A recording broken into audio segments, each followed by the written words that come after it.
and I know, damn, that's the beat I already rapped on.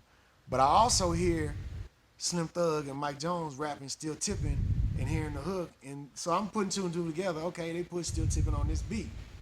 And I'm thinking he just letting me hear, because he telling me, hey, this is what he telling me, hey, I got a surprise for you. I'm going to let you hear the new hit. This going to be the new hit we going to push. This going to be the new Switch House hit. This going to be a single. This going to blow us. This going to put Switch House, like, take us to another level. This So he knew it back then. He knew, but he didn't tell me I was on the song. He just telling me this the new hit. All right, bet. He pull up, and then he play the song.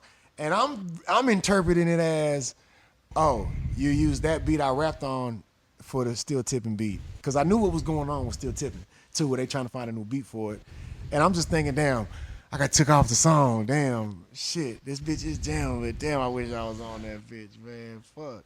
And then next thing you know, my verse come on, and me thinking, oh, shit, I'm on that song. And he's like, yeah, fool, you think I'm going to let you hear the song? You ain't going to make all this big deal. I ain't going to put you on some, man. Yeah, man, you on it, man. What? But yeah, I remember. But even then, it's crazy because the original Still Tippin' and the Still Tippin' that we know, like with me on it, and you know the Mike Jones version from his album, and Day Earl Broke Loose Part 2, that version, they different tempos.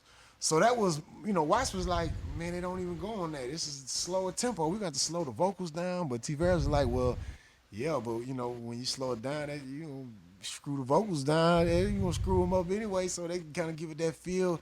And it true enough, it worked perfect. Shit. But it's crazy that I'm the only one that rapped on that beat. They flew them in, but I rapped to the beat. But even then, it was like, all right, we can't have 4 people on it, so who we gonna put on it? And Kamina, we can't have 5 people on it, so who we gonna take? Kamina, Slim Thug, Mike Jones, Power Wall, Magnificent. We can't have 5. We can't have 4.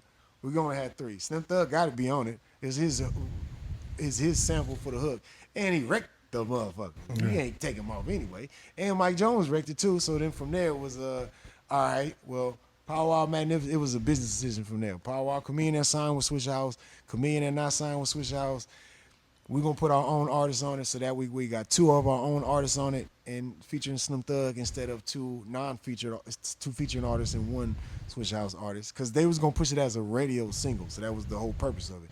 So then it came down to who gonna be on it, me or Magnificent, and shit, I just wrecked that bitch, shit, and they put it on, you know, they kept me on it, thank God, shit, because that for shit show changed everything. Yeah.